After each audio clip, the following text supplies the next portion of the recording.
شروع کریں.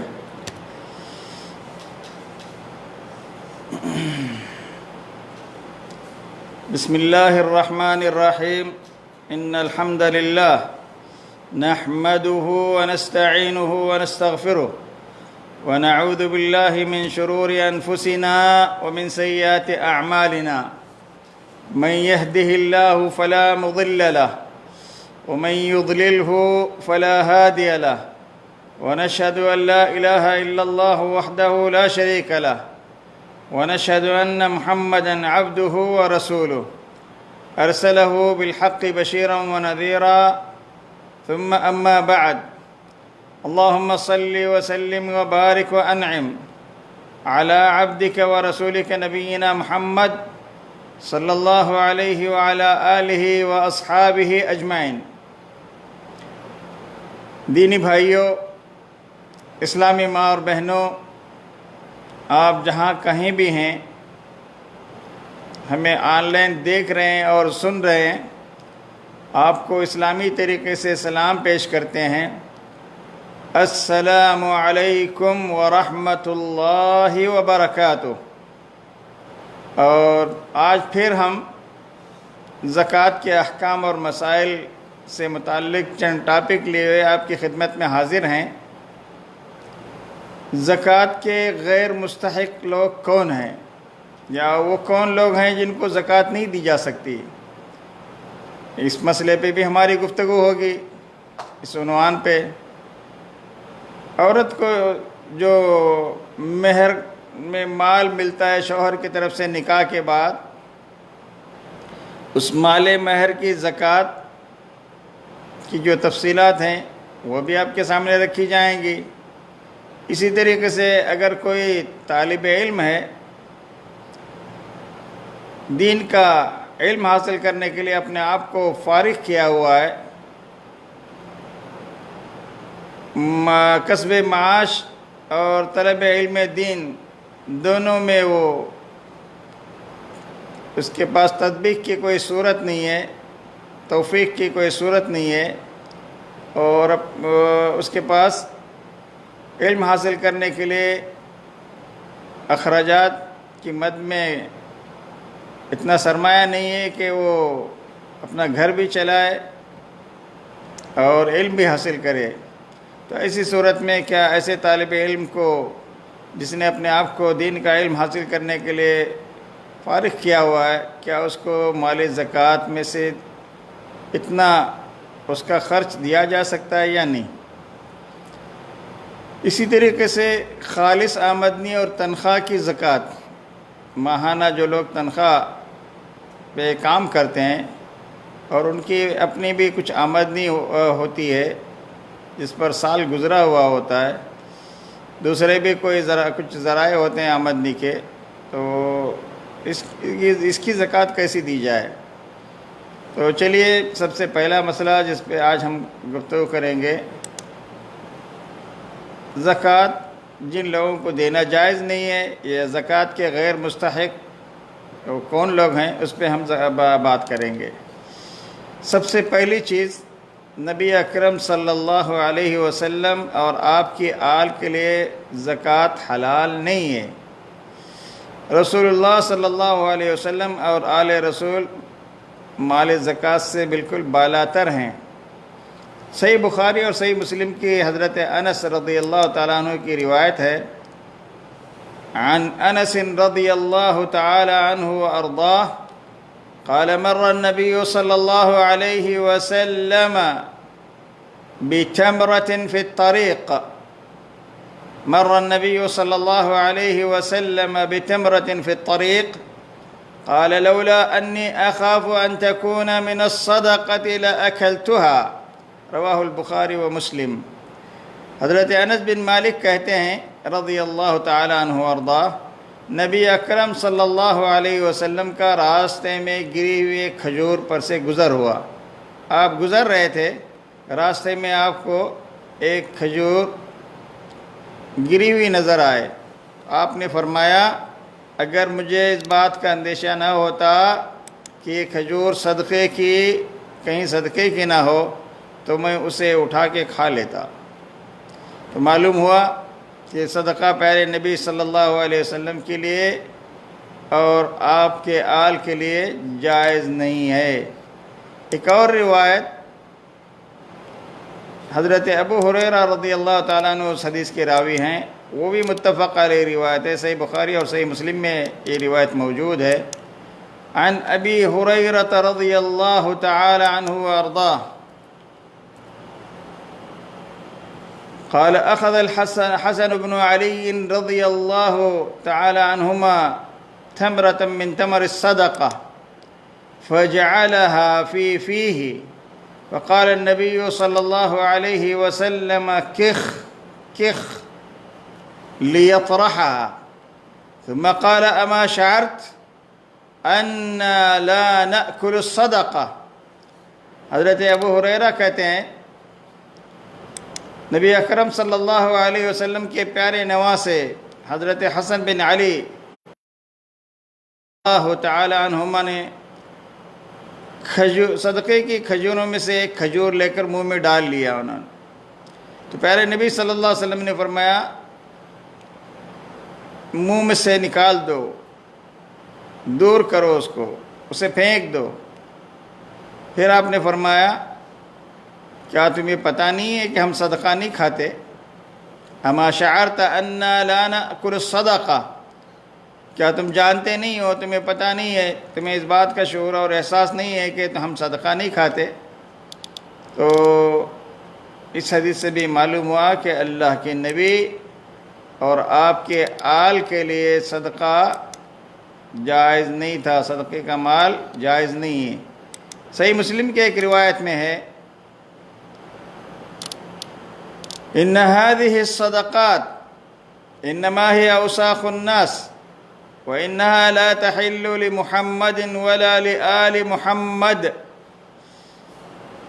اس حدیث کے راوی عبد المطلب بن ربیعہ کہتے ہیں کہ نبی اکرم صلی اللہ علیہ وسلم نے فرمایا صدقات لوگوں کی میل ہیں، بے شک محمد صلی اللہ علیہ وسلم اور آل محمد صلی اللہ علیہ وسلم کے لیے حلال نہیں ہے، جائز نہیں ہے۔ اس کے علاوہ زکوٰۃ کا مال غیر مسلم کو بھی دینا جائز نہیں ہے۔ یہاں ایک استثناء ہے، اگر وہ غیر مسلم اس کے دل میں اسلام کے لیے کچھ نرم گوشے ہیں اور اس کے مسلمان بننے کے چانسز دکھائی دے رہے ہیں، کچھ آثار دکھائی دے رہے ہیں، اگر مال زکوٰۃ سے تالیف قلب کے طور پر اس کی مدد کی جائے تو اسلام کے قریب آ سکتا ہے، سمجھنے کی کوشش کر سکتا ہے، شرح صدر ہونے پر وہ اسلام کو قبول کر سکتا ہے، تو ایسی صورت میں اسے تالیف قلب کے طور پر زکوٰۃ دینا جائز ہے، ورنہ عموماً کسی بھی غیر مسلم کو زکوٰۃ کا مال دینا جائز نہیں ہے، کیونکہ یہ زکوٰۃ کا مال مسلمان مالداروں سے یہ وصول کیا جائے گا اور مسلمان غریبوں میں فقراؤں میں تقسیم کیا جائے گا۔ صحیح بخاری کی روایت کے مطابق حضرت معاذ بن جبل کو پیارے نبی صلی اللہ علیہ وسلم نے جب یمن کو داعی اسلام، معلم الناس اور گورنر بنا کے بھیجا تو اس وقت آپ نے انہیں فرمایا تھا، ان کی رہنمائی فرماتے ہوئے آپ نے کہا تھا فَأَعْلِمْهُمْ أَنَّ اللَّهَ افْتَرَضَ عَلَيْهِمْ صَدَقَةً فِي أَمْوَالِهِمْ تُؤْخَذُ مِنْ أَغْنِيَائِهِمْ وَتُرَدُّ عَلَى فُقَرَائِهِمْ۔ یہ صحیح بخاری کی روایت ہے۔ اللہ تعالیٰ نے مسلمانوں کے مالوں میں صدقہ فرض کیا ہے جو مسلمانوں کے اغنیاء اور مالداروں سے لیا جائے گا اور ان کے فقیروں کو دیا جائے گا۔ تو زکوٰۃ کا مال مسلمان مالداروں کے صاحب نصاب سے لیا جاتا ہے اور غریبوں، فقیروں، مسکینوں میں تقسیم کیا جاتا ہے۔ اسی طرح زکوٰۃ مالدار اور تندرست آدمی کو بھی دینا جائز نہیں ہے۔ ایک آدمی سرمایہ دار ہے، کھاتا پیتا ہے، اس کو وہ حیثیت والا ہے، صاحب نصاب ہے، اس کو زکوٰۃ دینا جائز نہیں ہے۔ اسی طرح ایک آدمی ہٹا کھٹا صحت مند ہے، چلتا پھرتا ہے، کام کرنے کے قابل ہے، کمانے کے قابل ہے، اس کو بھی زکوٰۃ دینا جائز نہیں ہے۔ پیارے نبی صلی اللہ علیہ وسلم نے ترمذی کی روایت میں ارشاد فرمایا، لا تحل الصدقۃ لغنی ولا لذی مرۃ سوی، زکوٰۃ غنی اور تندرست آدمی کے لیے حلال نہیں ہے۔ زکوٰۃ والدین کو بھی دینا جائز نہیں، اور وہ ان اولاد کو بھی زکوٰۃ دینا جائز نہیں ہے جو آپ یعنی صاحب نصاب انسان کے زیر کفالت ہیں۔ اسی طرح سے زکوٰۃ بیوی کو بھی دینا جائز نہیں، زکوٰۃ والدین کو دینا جائز نہیں۔ اس کی دلیل کیا ہے؟ سنن ابو داؤد اور ابن ماجہ کی ایک روایت ہے جس میں پیارے نبی صلی اللہ علیہ وسلم نے فرمایا، ایک آدمی اللہ کے نبی کے پاس آیا، اس نے کہا، یا رسول اللہ ان لی مالا و ولدا وان والدی یحتاج مالی، قال انت ومالک لوالدک ان اولادکم من اطیب کسبکم فکلوا من کسب اولادکم۔ ایک شخص پیارے نبی صلی اللہ علیہ وسلم کی خدمت میں حاضر ہو کر اس نے کہا، میں صاحب مال اور صاحب عیال ہوں، اور میرے والد میرے باپ میرے مال کے محتاج ہیں، ضرورت مند ہیں۔ آپ نے فرمایا، تو اور تیرا مال سب تیرے باپ کا ہے۔ آپ نے یہ بھی فرمایا، اولاد تمہاری پاکیزہ کمائی ہے، اپنی اولاد کی کمائی سے کھاؤ۔ تو اس سے معلوم ہوا کہ باپ کو زکوٰۃ نہیں دی جا سکتی، والدین کو زکوٰۃ دینا جائز نہیں ہے۔ اولاد کو بھی زکوٰۃ دینا جائز نہیں ہے جن کی آدمی کفالت کرتا ہے۔ سنن ابو داؤد اور سنن نسائی کی ایک روایت ہے، حضرت ابو ہریرہ رضی اللہ تعالیٰ عنہ وارضا کہتے ہیں کہ امر النبی صلی اللہ علیہ وسلم بالصدقہ فقال رجل یا رسول اللہ عندي دينار فقال تصدق به على نفسك، قال عندي آخر، قال تصدق به على ولدك، قال عندي آخر، قال تصدق به على زوجتك أو قال زوجك، قال عندي آخر، قال تصدق به على خادمك، قال عندي آخر، قال أنت أبصر۔ ایک شخص اللہ کے نبی کی خدمت میں آیا، اس نے کہا میرے پاس ایک دینار ہے۔ آپ نے فرمایا اسے اپنے اوپر خرچ کرو۔ وہ کہنے لگا میرے پاس ایک اور ہے، تو آپ نے فرمایا اپنے اولاد پر خرچ کرو۔ وہ کہنے لگا میرے پاس ایک اور ہے، آپ نے فرمایا اسے اپنی بیوی پر خرچ کرو۔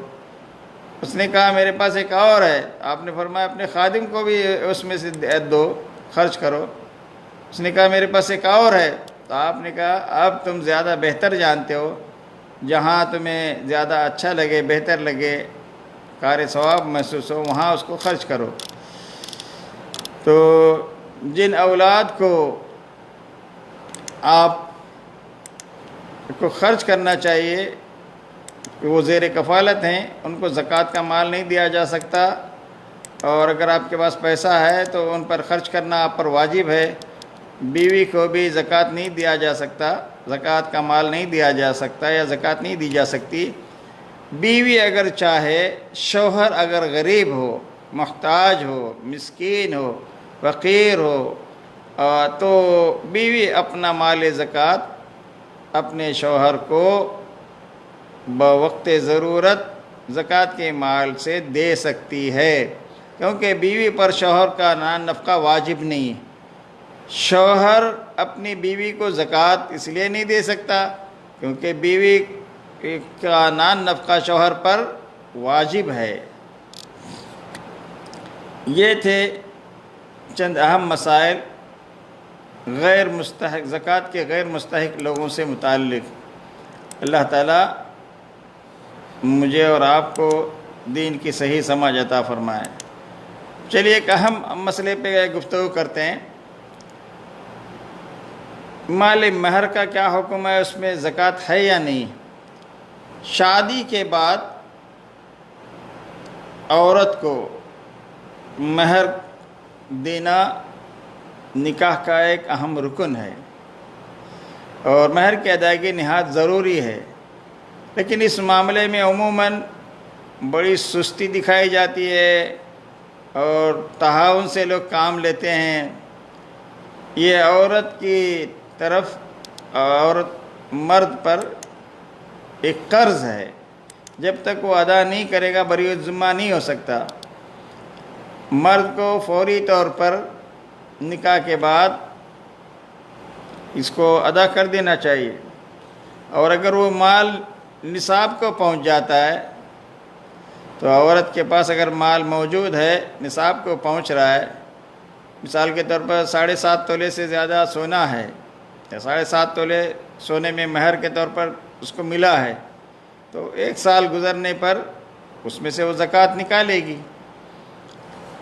اور اگر شوہر نے نکاح کے بعد فوری طور پر مہر ادا نہیں کیا، اس کو مہر مؤجل تاخیر سے ادا کیا جانے والے مہر کے بند میں ڈال دیا، تو جب تک وہ پیسہ عورت کے پاس آ نہیں جاتا اس وقت تک اس پر اس کی زکوٰۃ نہیں ہے۔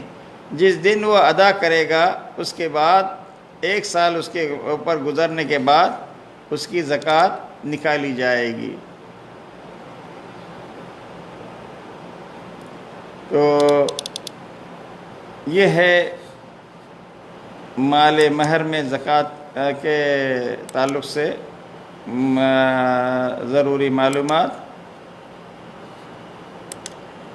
چلیے ایک اور سوال، عام طور سے ایک سوال یہ بھی زکوٰۃ کے تعلق سے بار بار پوچھا جاتا ہے کہ ایک شخص طالب علم ہے،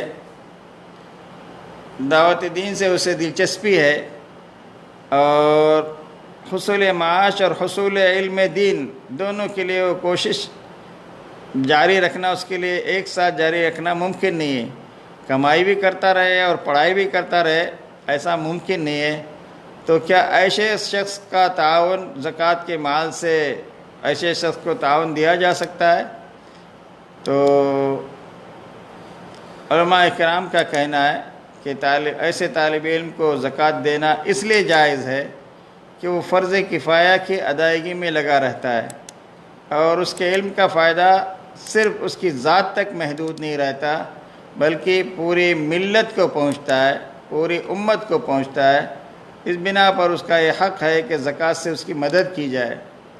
بعض علماء یہ شرط بھی لگاتے ہیں اس سلسلے میں کہ طالب علم شریف ہو اور اس سے توقع کی جا سکتی ہو کہ وہ خوب محنت کر کے علم حاصل کرے گا اور ملت کے لیے مفید اور نفع بخش ثابت ہوگا، اور پھر بعد میں جب وہ کسب معاش پر قادر ہوگا تو زکوٰۃ کا وہ اس وقت مستحق نہیں ہوگا۔ جب تک وہ طالب علم ہے تو اس کو زکوٰۃ کا مال دے سکتے ہیں، اور اگر اسلامی حکومت ہے تو ایسے لوگوں کو زکوٰۃ کے مال سے اور ان کے نان نفقے جو واجبی خرچ ہیں کھانے پینے کے ان کو ادا کرنا چاہیے۔